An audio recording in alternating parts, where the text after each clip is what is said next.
Había cosas que nadie quería recordar del viejo asilo de Coatepec, pero aún así seguían apareciendo en las conversaciones en voz baja, como si el pueblo no pudiera deshacerse de un mal olor que regresaba cada temporada de lluvia. Se hablaba de la familia Ramírez, de su manera de dirigir aquel lugar con mano firme y de cómo siempre encontraban las palabras correctas para explicar lo que nadie en su sano juicio podría aceptar. Y sin embargo, durante años, todos les creyeron. La mayoría de la gente decía que eran solo exageraciones, historias infladas por la imaginación de la gente del pueblo, pero nadie se atrevía a pasar frente al terreno donde estuvo el asilo, cuando caía la tarde. Nadie miraba demasiado tiempo la reja oxidada que todavía quedaba en pie, ni las paredes cubiertas de enredaderas que parecían tapar algo que nunca debió construirse. Había quienes aseguraban que, en algunas noches de neblina, se escuchaban pasos, murmullos y un tipo de llanto que no parecía pertenecer ni a un niño ni a un adulto, sino a alguien que había olvidado cómo llorar correctamente. La historia empezó, por lo menos para los registros oficiales, en 1886. Fue el año en que el joven médico Julián Morales llegó a Coatepec desde la Ciudad de México, con un título casi nuevo, una maleta de cuero gastado y la ingenua ilusión de hacer el bien. Tenía 28 años, el cabello siempre un poco despeinado por la humedad del clima, y una manera de mirar el mundo como si aún creyera que la ciencia y la buena voluntad podían arreglar casi cualquier cosa. Lo habían contratado para trabajar en el asilo de reposo y beneficencia Santa Aurelia, un recinto grande, de muros altos, ventanas angostas y techos de teja, ubicado a las afueras del pueblo, en una colina donde la neblina solía quedarse atrapada entre los árboles, como si le diera miedo bajar. Oficialmente allí alojaban a personas delicadas de nervios, ancianos sin familia, y algunos internos enviados por las autoridades cuando consideraban que alguien no encajaba en la vida cotidiana de Coatepec. Los papeles hablaban de caridad, de compasión y de tratamiento moderno. Los vecinos, en cambio, hablaban de algo que no sabían cómo nombrar, pero que les ponía la piel de gallina solo de pensarlo. Antes de seguir, una pregunta. Si en tu pueblo existiera un lugar del que todos hablan en susurros, pero que oficialmente aparece como institución respetable, ¿te atreverías a entrar solo por curiosidad o preferirías no saber? Déjalo en los comentarios, porque lo que se descubrió en ese asilo empezó exactamente con esa decisión: entrar o hacerse de la vista gorda. Y si te gustan estas historias, no olvides suscribirte, porque vienen casos todavía más perturbadores. La primera impresión que tuvo Julián del asilo fue de orden y silencio.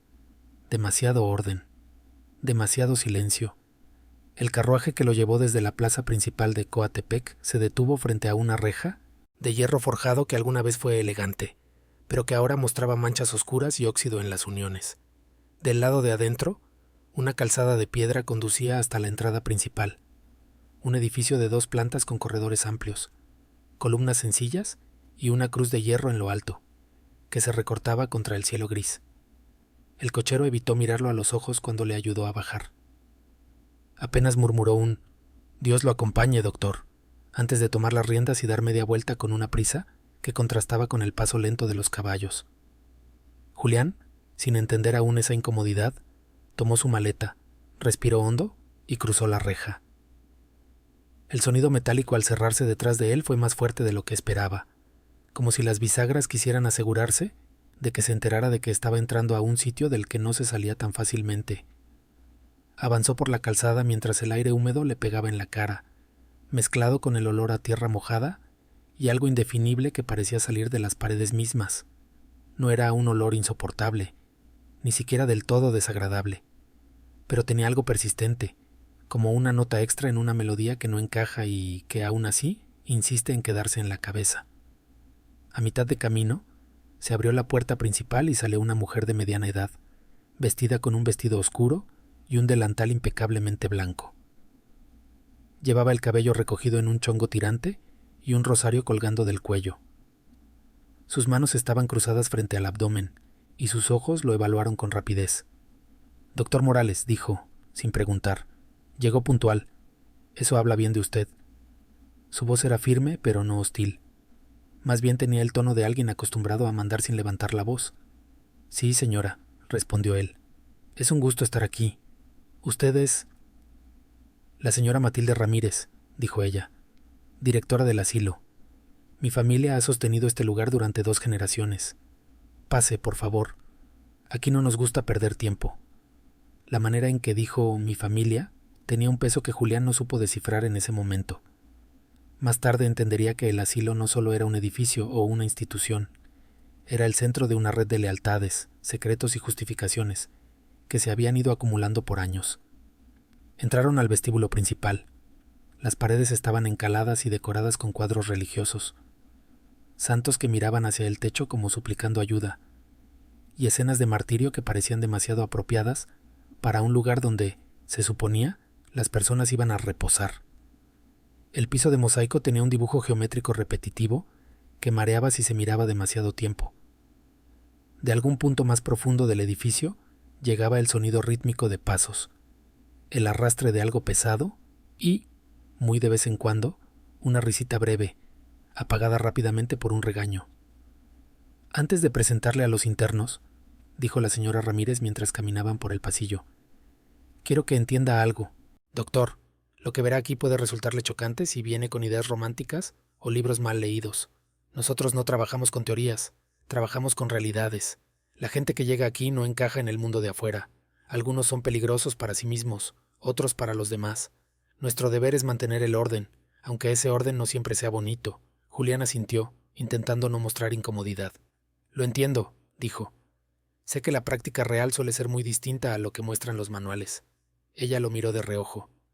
Más distinta de lo que imagina, respondió. Y espero que, cuando llegue el momento, recuerde que cada decisión que tomamos aquí tiene una razón. Nunca hacemos nada por crueldad. Todo tiene un propósito. En ese momento, esa frase sonó casi tranquilizadora. Nada por crueldad, todo por un propósito. Más adelante, Julián descubriría que no hay frase más peligrosa que esa cuando cae en manos equivocadas. Caminaron por un corredor largo de ventanas altas. Afuera, los jardines internos parecían cuidadosos a primera vista. Senderos de grava, algunos árboles frondosos, bancas de hierro. Pero Julián notó que las bancas estaban ancladas al suelo con tornillos gruesos, como si alguien hubiera decidido que era mejor que no se movieran jamás. También le llamó la atención que, a pesar de la cantidad de habitaciones que debía haber en ese edificio, se escuchaba muy poca conversación. Algún murmullo aislado, una tos seca, el chirrido de una puerta a lo lejos. Nada más. ¿Cuántos internos tienen actualmente?, preguntó. 43, respondió la señora Ramírez. Más del doble de la capacidad para la que fue diseñado este lugar. Pero nadie más se hace cargo de ellos. El gobierno manda, nosotros obedecemos. Y cuando una familia no sabe qué hacer con un pariente, aquí estamos. Es curioso, añadió con una sonrisa muy tenue. Todo el mundo habla del deber cristiano, pero cuando llega la hora de cuidar al difícil, de pronto se acuerdan de que existimos. Julián no supo qué contestar. Había oído historias similares de otros lugares, pero algo en el tono condescendiente de la mujer lo hizo sentir incómodo. ¿Y la familia Ramírez vive aquí?, preguntó, solo para cambiar el tema. Mi esposo, mis hijos y yo, dijo ella. Este asilo es nuestro hogar y nuestra responsabilidad. Lo que pasa aquí, nos lo llevamos a la mesa todos los días. Eso nos hace diferentes a otros administradores, que solo vienen a firmar papeles. Nosotros vemos las consecuencias de cada decisión. Una frase que, en principio, podría interpretarse como compromiso o como una advertencia. Mientras avanzaban, pasaron junto a una puerta entreabierta. Julián giró la cabeza, curioso, y alcanzó a ver una habitación amplia con varias camas alineadas, todas ocupadas. Rostros pálidos, algunos ojos perdidos mirando el techo, otros entrecerrados, siguiendo con la vista a Laza. Señora Ramírez y al nuevo médico. Un hombre de cabello canoso se incorporó un poco y murmuró algo ininteligible. Antes de que Julián pudiera detenerse a observar, la directora cerró la puerta con calma. Las presentaciones las haremos más tarde, dijo. Por ahora, prefiero que vea primero el lugar donde trabajará. Es importante que se acostumbre al ambiente. El ambiente. Esa palabra se le quedó en la mente. Mientras bajaban una escalera hacia la planta baja, el aire se volvía más frío. No mucho, pero lo suficiente para que se notara la diferencia. El olor también cambiaba.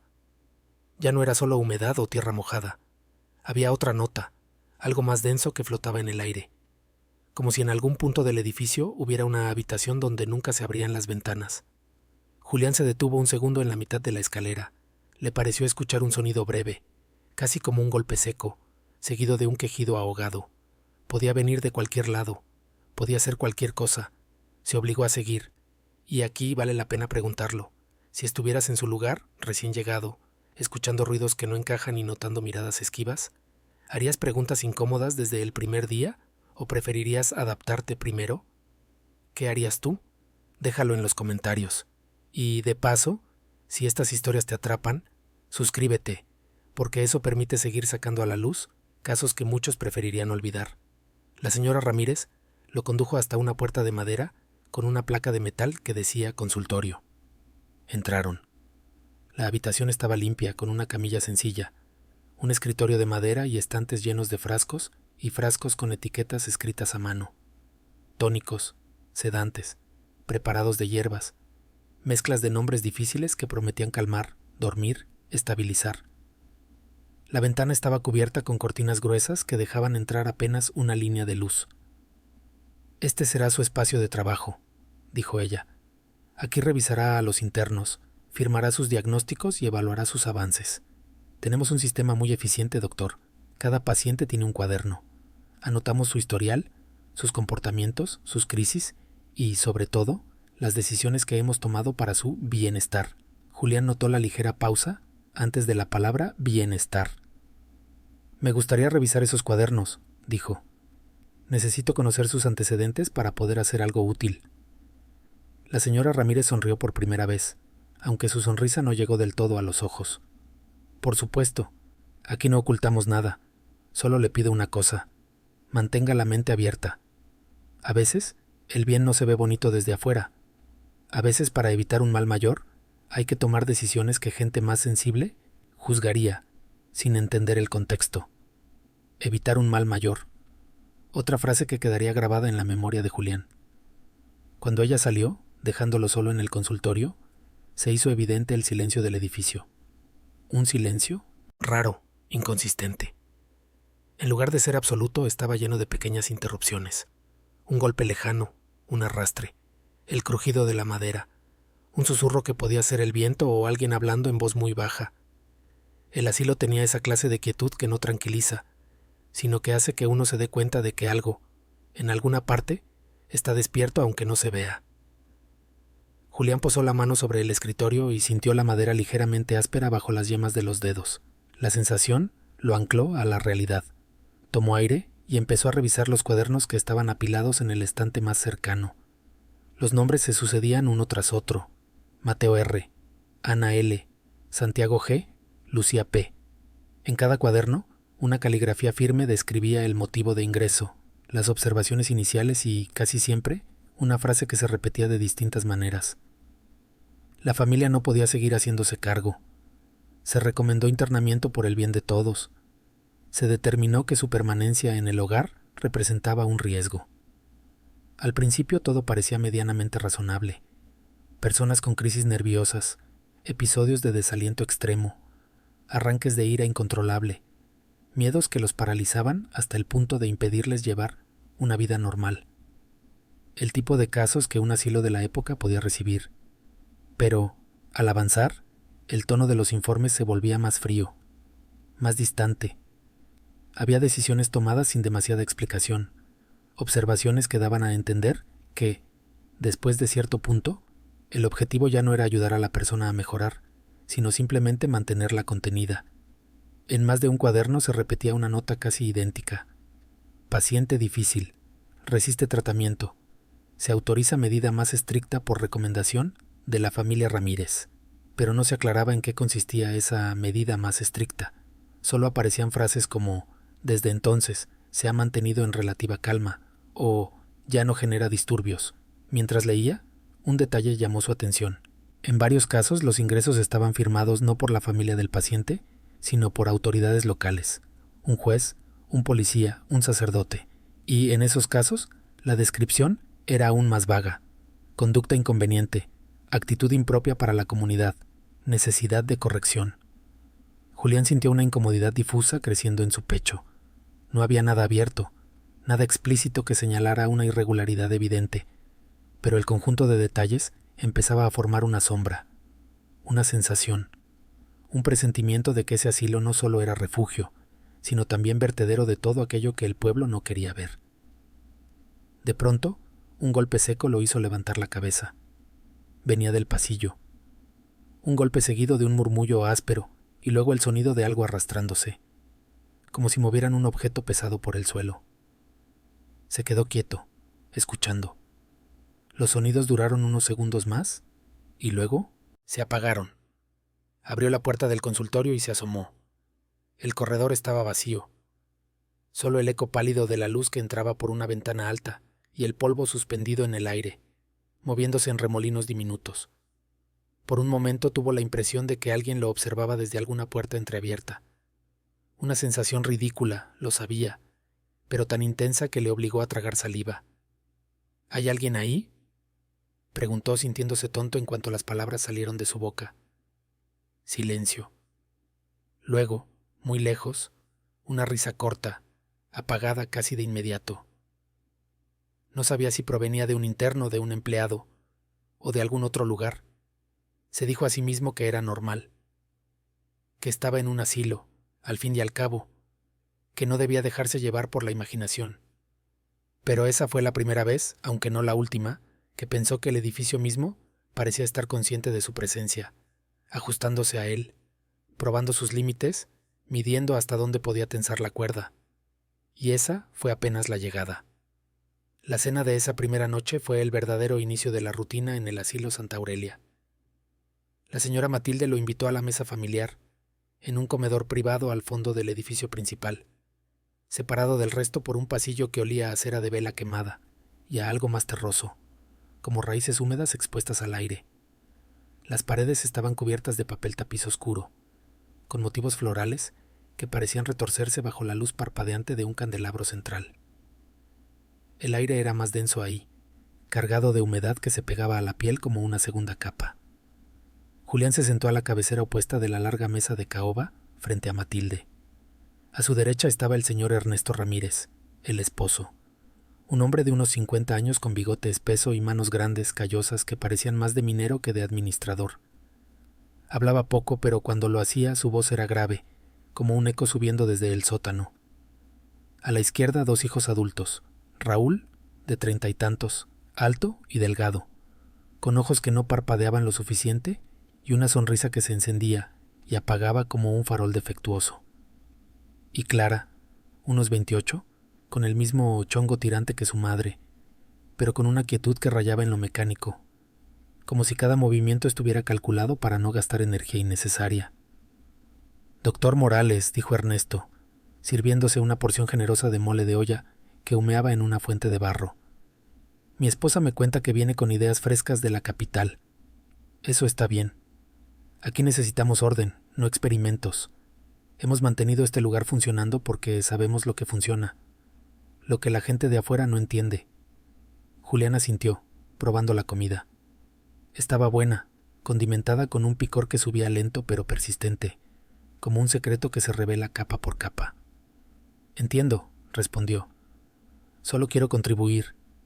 He revisado algunos cuadernos. Hay casos interesantes». Clara levantó la vista de su plato por primera vez. Sus ojos eran claros, casi translúcidos bajo la luz.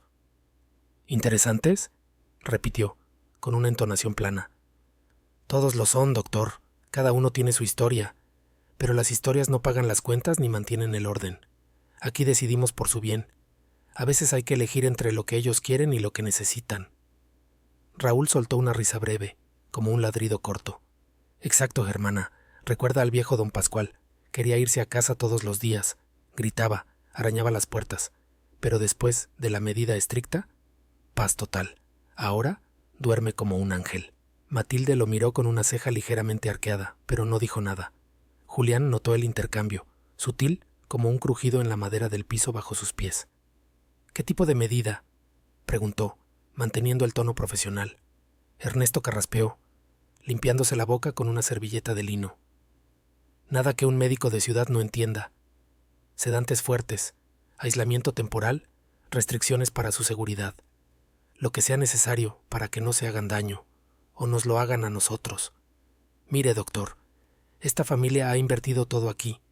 Herencia de mi suegro, que fundó el lugar en los 60. No permitimos que un par de casos difíciles lo cierren. La conversación derivó a temas mundanos, el clima en Coatepec, las lluvias que inundaban los caminos, los envíos de provisiones desde Xalapa. Pero Julián sentía una presión en el pecho, como si el aire del comedor se hubiera espesado. Cada vez que alguien mencionaba a un interno por nombre, lo hacían con una familiaridad que no era cálida, sino posesiva. Como si los vieran no como pacientes, sino como responsabilidades que había que manejar. Cuando terminaron, Raúl lo acompañó de vuelta a su habitación. Un cuarto austero en la planta alta con una cama de hierro, un lavabo y una ventana que daba a los jardines traseros. Afuera, la neblina se había levantado un poco, revelando siluetas de árboles retorcidos, y, más allá, un muro alto que cerraba el perímetro. «Duerma bien, doctor», dijo Raúl, deteniéndose en la puerta. «Mañana empieza lo serio. Y recuerde, aquí todos somos familia, incluido usted, ahora». La puerta se cerró con un clic que resonó demasiado tiempo. Esa noche, Julián no durmió bien. El colchón crujía con cada movimiento, y el silencio del asilo se rompía en intervalos irregulares.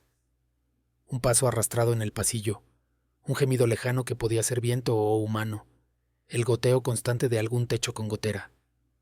Se levantó 2 veces, encendió la vela y hojeó más cuadernos a la luz temblorosa. En uno, el caso de Lucía P., una mujer de 35 ingresada por melancolía severa.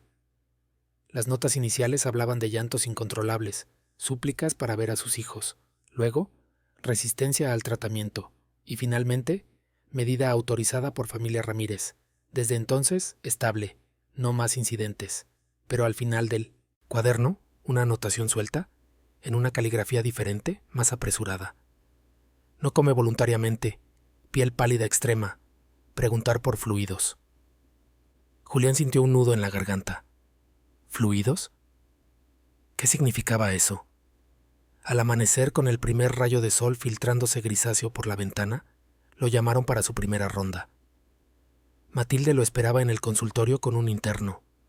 Un hombre flaco de unos 60, Mateo R., con ojos hundidos y manos que temblaban sin parar. «Revíselo», dijo ella. «Ha tenido episodios. Necesita su opinión profesional». Julián examinó al hombre. Piel seca, como papel viejo, pulso débil, irregular. Respondía a preguntas con monosílabos, pero evitaba su mirada. Cuando le pidió que abriera la boca, notó encías pálidas, lengua reseca. «¿Cuándo comió por última vez?», preguntó. Matilde respondió antes que el paciente. «Come lo que necesita. Hemos ajustado su dieta. No es necesario más». Mateo murmuró algo inaudible, pero Julián alcanzó a oír. «No, quieren...».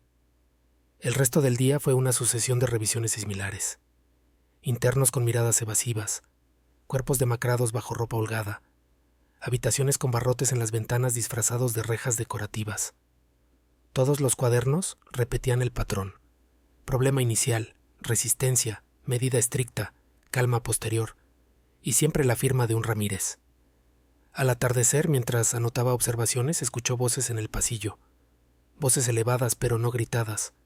La de Raúl, autoritaria, y otra más débil, suplicante. «No, por favor. Ya no». Luego un golpe sordo. Silencio. Julián dejó el lápiz y salió. Encontró a Raúl cerrando una puerta al fondo del corredor.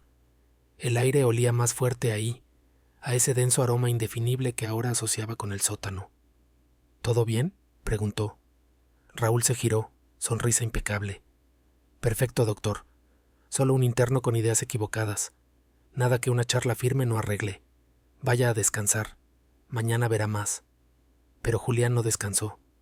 Esa noche, incapaz de dormir, decidió explorar. Bajó al sótano por la escalera que Matilde le había mostrado de pasada. El aire se volvió frío de golpe, pegajoso, con un olor que le picaba en la nariz. Humedad mezclada con algo metálico, como monedas viejas. Las antorchas en las paredes proyectaban sombras largas que bailaban como figuras deformes. Al final de un pasillo estrecho, una puerta entreabierta. De adentro salía un sonido rítmico. Gota, gota, gota. Se acercó. Empujó la puerta con cuidado. ¿Y lo que vio? Lo dejó helado. En una habitación pequeña, iluminada por una sola vela, había una camilla con correas de cuero. Sobre ella, un interno joven, inmóvil, con los ojos abiertos fijos en el techo. A su lado, Clara Ramírez vertía un líquido amarillento de un frasco a un tubo conectado al brazo del hombre. El líquido goteaba lento, constante, mientras el pecho del interno subía y bajaba apenas. Clara no tenía Nurkic. Lo vio al principio. Sus manos se movían con precisión quirúrgica, ajustando el flujo. Murmuraba para sí, por su bien, todos lo entenderán algún día. Julián retrocedió un paso, el piso crujió. Clara giró la cabeza, sus ojos se encontraron. Por un segundo, ninguno se movió. Luego ella sonrió, serena. Doctor, justo a tiempo para ver cómo salvamos una vida. ¿Y tú? Si vieras algo así en tu primer día, ¿confrontarías directamente o esperarías a juntar más pruebas? Déjalo en los comentarios porque esa decisión lo cambió todo para Julián. Y si quieres saber cómo siguió, suscríbete ahora, no vaya a ser que te pierdas el giro que nadie vio venir.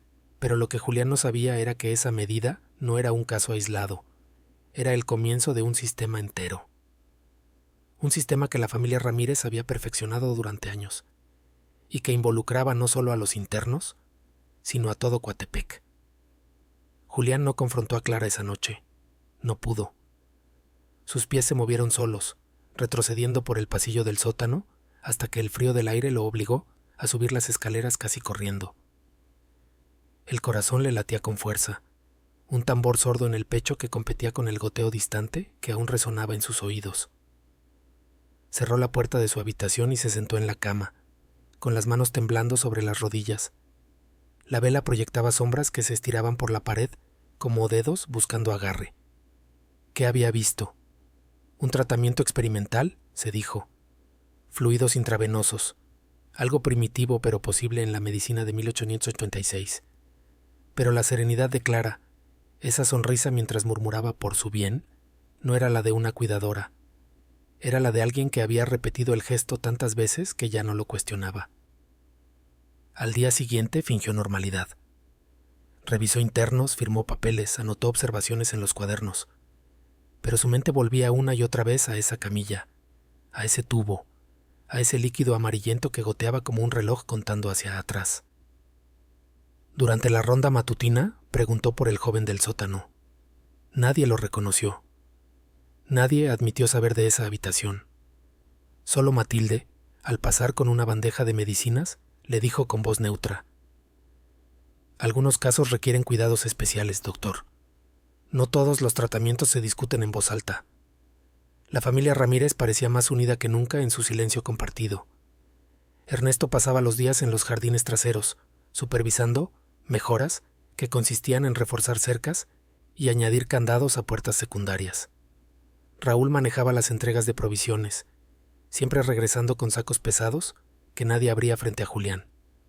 Clara se movía como un fantasma por los corredores, llevando bandejas cubiertas con paños blancos que ocultaban su contenido.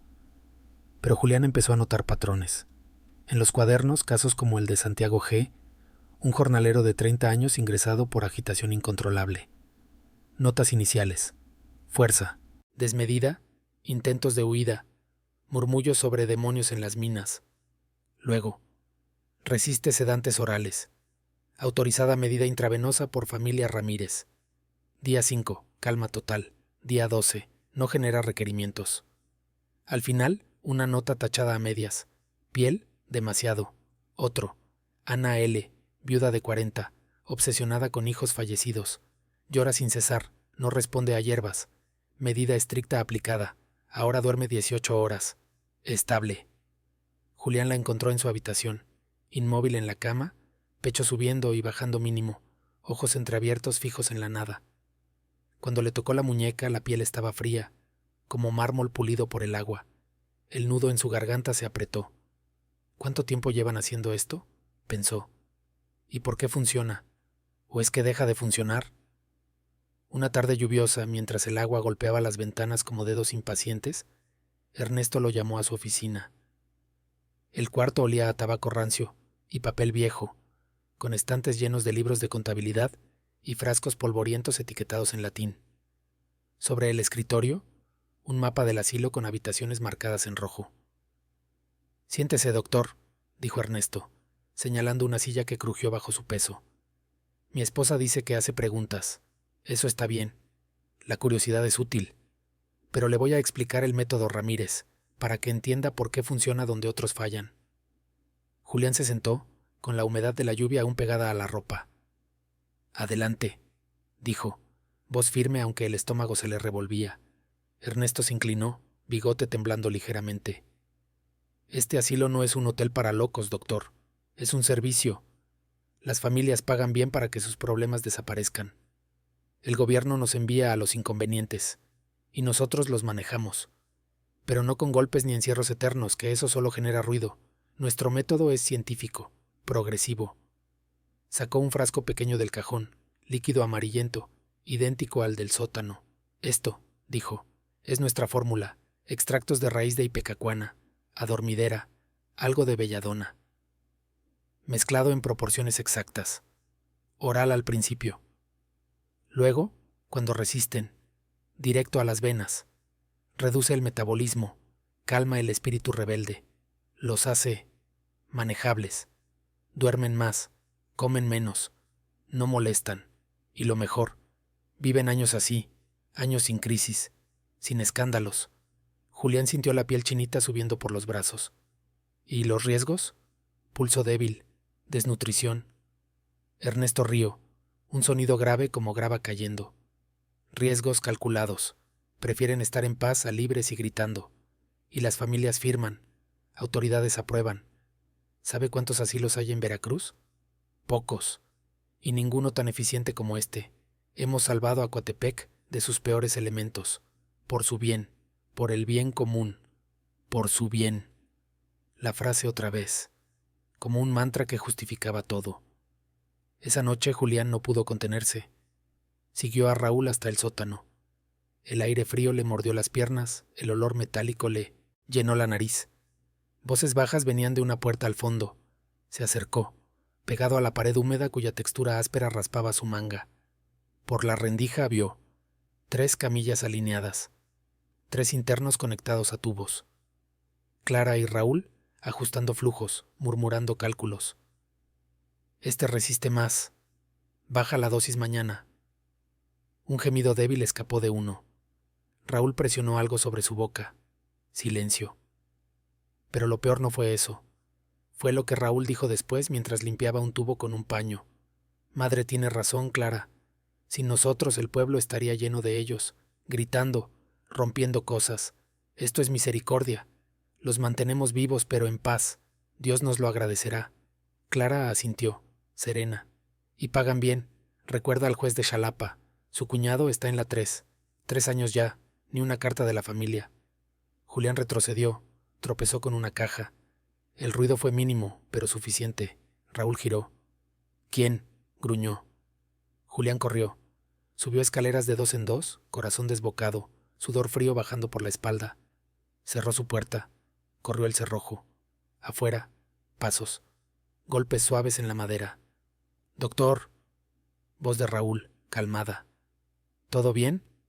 Escuchamos un ruido. Silencio. Luego los pasos se alejaron. Pero no durmió. Y al amanecer encontró una nota deslizada bajo la puerta. «La curiosidad es buena, pero el orden es mejor. Hablemos mañana. Firma. Familia Ramírez». ¿Te imaginas? Ver eso y saber que no eres el primero en descubrirlo. ¿Qué harías? ¿Confrontarías a la familia? ¿O empezarías a planear tu salida? Déjalo en comentarios, porque Julián eligió un camino que nadie esperaba. Suscríbete si quieres el siguiente paso, que revela cómo involucraban al pueblo entero. Lo que Julián no sabía era que el método no empezaba en las camillas. Tenía raíces más profundas, y que Coatepec entero estaba conectado. Julián pasó el día siguiente fingiendo rutina.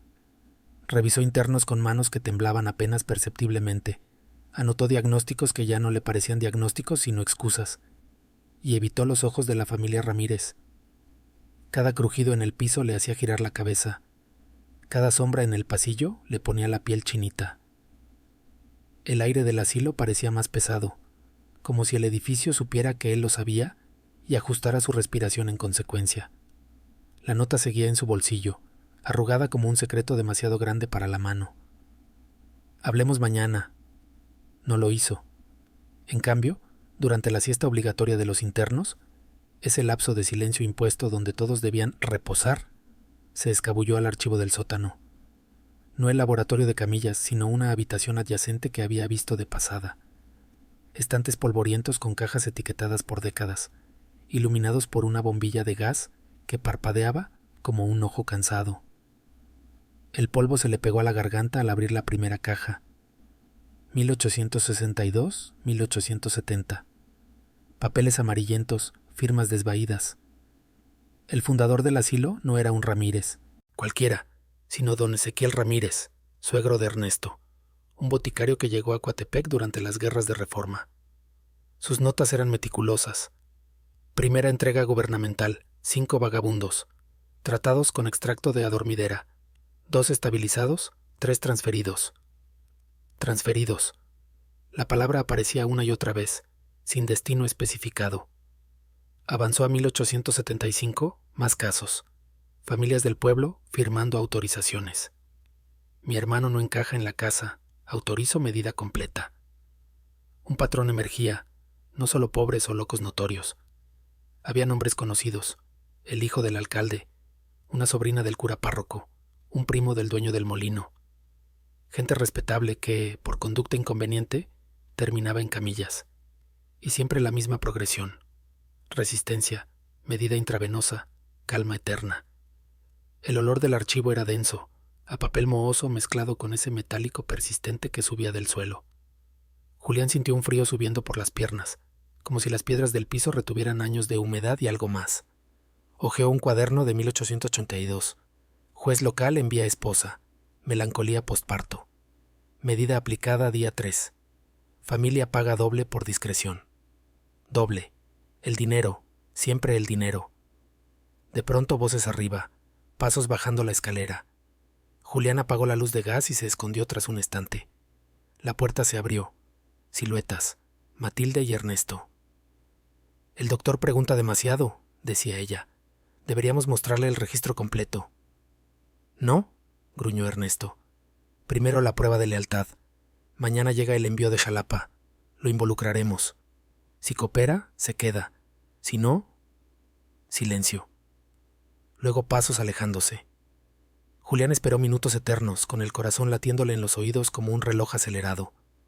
Salió cuando el silencio regresó, pero no sin llevarse 3 cuadernos escondidos bajo la camisa. De vuelta en su habitación, los leyó a la luz de la vela. El giro lo golpeó como un viento frío. La familia no solo trataba marginados, eran el basurero discreto de Coatepec entero. Familias adineradas enviaban parientes problemáticos, hijos rebeldes, esposas melancólicas, tíos excéntricos, pagando generosamente por paz permanente. Autoridades firmaban para sus propios. El cura bendecía las entregas, el pueblo sabía, el pueblo pagaba, y el método Ramírez había evolucionado. Ezequiel empezó con hierbas. Su hijo Ernesto añadió tubos. Clara refinaba la fórmula. No era negligencia, era un negocio, justificado como misericordia colectiva. Mejor en paz que libres causando vergüenza, repetían las notas. Esa revelación le quitó el sueño. Se levantó, caminó al lavabo, salpicó agua fría en la cara. El espejo reflejaba su rostro pálido, ojeras profundas. Afuera, la neblina envolvía el jardín como un sudario. Y entonces lo oyó. Un carruaje aproximándose por el camino de grava. Ruedas crujiendo, caballos resoplando, voces bajas descargando algo pesado. Se asomó por la ventana. Bajo la luz de un farol, Raúl recibió un bulto envuelto en lona. No 1, 2, figuras humanas bajo la tela, inmóviles. Una familia del pueblo. Reconoció al cochero como el dueño de la fonda central. Murmuraba excusas. Mi cuñada. No podía seguir así. Raúl asentía, contando monedas en una bolsa. Julián retrocedió, náuseas subiendo por el pecho. No eran extraños, eran vecinos, cómplices voluntarios. Al amanecer, Lo llamaron a la oficina de Ernesto. La familia al completo estaba ahí, sentados como en un tribunal familiar. Sobre la mesa, los 3 cuadernos robados. «Curioso, doctor», dijo Matilde, voz serena. «Roba documentos históricos. Lee nuestras justificaciones». ¿Impresionado? Julián tragó saliva, sudor frío en la nuca. «Esto no es medicina, es control, prisión química, Raúl Río. Medicina es lo que funciona. Ustedes en la capital hablan de ética. Nosotros hablamos de resultados. Coatepec nos lo agradece». En silencio. Ernesto empujó un contrato hacia él.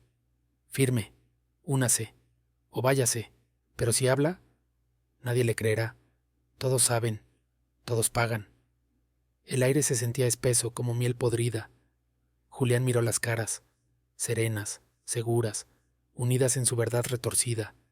Y entonces Clara habló, voz suave. «Piense en el bien común, doctor. Sin nosotros, ¿quién manejaría a los suyos? ¿Y si tu propio pueblo entero estuviera en esto? Familias enviando parientes, autoridades firmando, todos callando por bienestar. ¿Te unirías al silencio o arriesgarías todo? Comenta qué harías. Suscríbete si quieres ver cómo Julián eligió y el error que lo hundió más, porque la verdadera red no terminaba en el asilo, se extendía por todo Veracruz y tenía tentáculos que llegaban hasta la capital». Julián no firmó el contrato esa mañana. Su mano tembló sobre el papel, la pluma goteando tinta negra como un presagio, pero algo en su interior, esa parte que aún recordaba por qué estudiaba medicina, lo detuvo. «No», murmuró, voz ronca por la noche en vela. La familia Ramírez no reaccionó con furia. Solo intercambiaron miradas, serenas, como si esa negativa fuera parte del guión que ya conocían. «Entendemos», dijo Matilde, recogiendo el documento con dedos precisos. «La lealtad se gana con tiempo. Esta noche lo verá por sí mismo. El envío de Xalapa vendrá con nosotros». El resto del día fue una tortura lenta. Julián atendió revisiones mecánicas, pero sus ojos buscaban salidas. Ventanas con barrotes disfrazados, puertas con cerrojos dobles, jardines cercados por muros de 3 metros, coronados con vidrios rotos. El aire del asilo parecía burlarse de él, cargado de ese olor metálico que ahora asociaba con resignación química. Cada interno que tocaba, piel fría, pulsos fantasmales, era un recordatorio vivo de lo que le esperaba si hablaba. Al atardecer, el carruaje llegó, pesado, con ballestas reforzadas que crujían bajo el peso. Del interior bajaron 2 bultos envueltos en lonas oscuras, depositados en el patio trasero bajo la lluvia fina que picaba como agujas. Raúl y Ernesto los cargaron al sótano mientras Clara preparaba frascos. Julián fue obligado a seguir, linterna en mano, el haz de luz temblando sobre escaleras húmedas, donde el musgo resbalaba bajo las botas. En el laboratorio ampliado, ahora veía que había más habitaciones ocultas, desataron las lonas. 2 mujeres, una de 40, robusta, ojos desorbitados murmurando oraciones incoherentes. La otra, joven, quizás 20, flaca y temblorosa, con marcas recientes en las muñecas como si hubiera forcejeado con correas. «Hijas del comerciante de tabaco en Xalapa», explicó Ernesto. La mayor, agitada por deudas. La menor, rebelde con pretendientes. La familia paga triple por urgencia. «Revíselas, doctor», ordenó Matilde.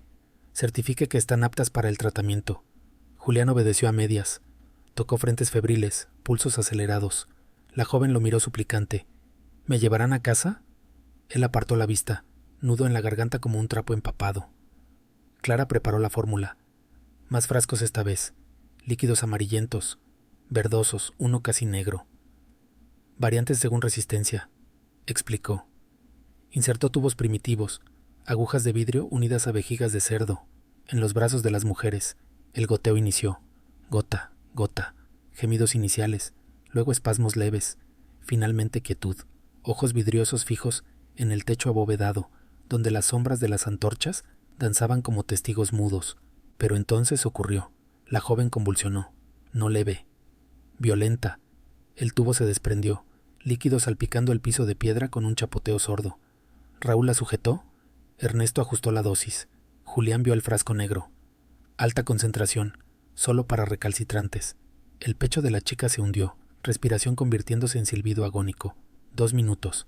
Luego, nada. Falló, dijo Clara, voz clínica, limpiando el tubo. Como el 5%. Transferencia al cuarto final. Julián sintió el mundo inclinarse. ¿Falló? Eso no fue fallo. ¿Fue? No terminó el pensamiento. Ernesto lo miró fijo. Todas mueren eventualmente, doctor. Pero ¿cuánto viven libres, gritando, avergonzando familias? Esto es misericordia acelerada. Firme el certificado de causa natural. O compártelas usted. El cuarto final. Lo llevaron. Una cámara al fondo del sótano, puerta de hierro reforzada. Adentro, estantes bajos con formas envueltas en sábanas. Docenas. Siluetas humanas inmóviles, cubiertas de polvo fino como nieve sucia. El aire era un muro denso, olor a tierra removida y algo dulzón que picaba los ojos. Aquí descansan en paz, dijo Matilde. Sin tumbas, sin escándalos. El ciclo cierra. Julián vomitó en la escalera al salir, arcadas secas que le rasparon la garganta. De vuelta en su habitación barricó la puerta con la cómoda. La fórmula no calmaba, mataba lento, o rápido si resistían. Y el pueblo lo sabía. Pagaba, permitía. Pero esa noche, resistencia. Encontró una nota suya propia, garabateada en un cuaderno. Documentar, salir, denunciar. Empezó a copiar nombres, fechas, firmas. Riesgo enorme, pero la alternativa era peor. Unirse o unirse al cuarto final. Al amanecer, Raúl lo encontró escribiendo. No violentamente, con una bandeja de desayuno y una propuesta. Madre dice que lo entienda. Todos empezamos dudando, firme, y le damos porcentaje. O ayude con el siguiente envío, del gobernador mismo, un sobrino inconveniente, demasiado peso para ignorar. Julián miró la bandeja. Bajo el pan, un frasco pequeño de la fórmula. Por si cambia de idea, dijo Raúl, sonriendo. Imagina, te obligan a certificar una muerte como natural, con el cuarto final esperándote. ¿Romperías el silencio, aunque te cueste todo? ¿O firmarías por sobrevivir? Comenta tu elección. Suscríbete, porque el giro de Julián lo llevó a un lugar peor que la muerte. Porque no era solo Coatepec. Veracruz entero dependía del asilo. Y el gobernador acababa de firmar la entrega más grande. Aquí va el sexto y final bloque del guión narrativo. Continuación directa, completando 60.000 caracteres solo en la parte narrada para IA de voz. Giro mayor con conexión al gobernador. Clímax en sótano. Cierre con clausura del asilo, pero detalle inquietante en presente. Ganchos cada 5 o 7 minutos, CTAs integradas, sensoriales, psicológico, sin prohibidas. Total narración, 62.847 caracteres. El envío del gobernador llegó 2 noches después, bajo una lluvia torrencial que convertía el camino de grava en un río de lodo. El carruaje era oficial. Escudos dorados en las puertas, cochero con uniforme impecable que evitó mirar a los ojos a nadie. Del interior bajaron 3 bultos. Un hombre de mediana edad, 2 mujeres jóvenes, todos envueltos en mantas finas que ocultaban temblores. Sobrino y sobrinas, murmuró Raúl al recibir el sobre con oro. Conducta impropia en la capital, discreción absoluta. Julián fue arrastrado al sótano otra vez. El aire era un muro viscoso, olor metálico mezclado con ozono de la tormenta arriba.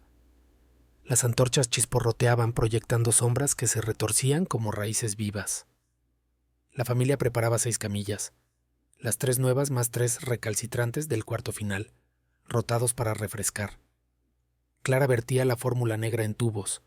Ernesto ajustaba correas. Matilde leía un salmo en voz baja como bendición. «Certifique, doctor», ordenó Ernesto. «O el gobernador sabrá que rechazamos su donación». Julián miró las caras aterrorizadas de los nuevos. El sobrino, quizás 30, susurró. «Mi tío dijo que era temporal». Una de las sobrinas sollozaba quedo, manos forcejeando. El goteo inició. Espasmos. Silencio progresivo. Pero Julián no certificó. En cambio, cuando Raúl se distrajo contando monedas, volcó una antorcha. Llamas lamieron un estante de frascos. Líquido negro se derramó, humo acre llenando el sótano como niebla venenosa. Caos. Gritos ahogados de internos despertando, familia tosiendo, Raúl pisoteando llamas. Julián corrió escaleras arriba, chocando con paredes húmedas que raspaban su piel. Llegó al vestíbulo, abrió la reja principal, increíblemente sin candado esa noche, y salió al patio bajo la lluvia que le azotaba la cara como castigo. Corrió colina abajo, botas hundiéndose en lodo, pulmones ardiendo. Alcanzó la plaza de Coatepec al alba, aporreó la puerta del telegrafista. Emergencia, asilo Santa Aurelia, atrocidades. Familia Ramírez, fórmula letal, gobernador cómplice. Mensaje enviado a Xalapa.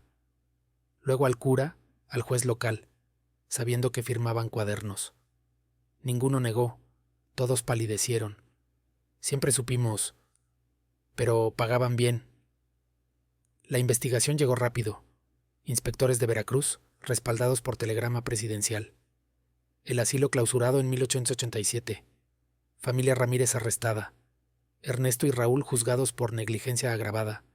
Matilde y Clara por administración indebida. El cuarto final descubierto. 87 formas envueltas. Causas naturales falsificadas. Cuadernos quemados a medias revelaron 200 casos desde 1862.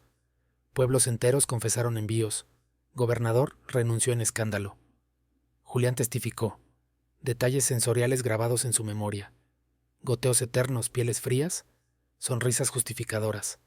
El juicio duró meses. Familia defendió. Misericordia, orden, bien común. Jurado de Coatepec. Vecinos cómplices. Los absolvió parcialmente. Presión familiar. Solo multas. Asilo demolido. Terreno clausurado con placa. Propiedad privada. No entrar. Julián dejó medicina. Se mudó a México. Vivió atormentado. Pesadillas de goteos. Sombras en sótanos. Frases como por su bien. Murió en 1912, dejando diarios sellados. Pero el detalle inquietante queda para hoy. En 1958, durante obras en la colina de Coatepec, excavadoras hallaron un sótano oculto bajo los cimientos demolido. No vacío. Docenas de frascos intactos, fórmula amarillenta, etiquetas desvaídas, Ramírez 1886. Y un cuaderno nuevo, caligrafía fresca. El ciclo continúa. Descendientes. Coatepec agradece. La placa actual dice Parque Santa Aurelia. Pero los viejos evitan sentarse bajo los árboles donde estuvo el patio trasero. Dicen que, en noches de lluvia, se oye goteo. Y murmullos. Por su bien, por el bien común. ¿Y tú? Si supieras que algo así podría reaparecer en tu pueblo, ¿investigarías o preferirías el silencio? Déjalo en comentarios. Suscríbete para no perder casos que el tiempo intenta enterrar, porque la verdad siempre gotea de vuelta.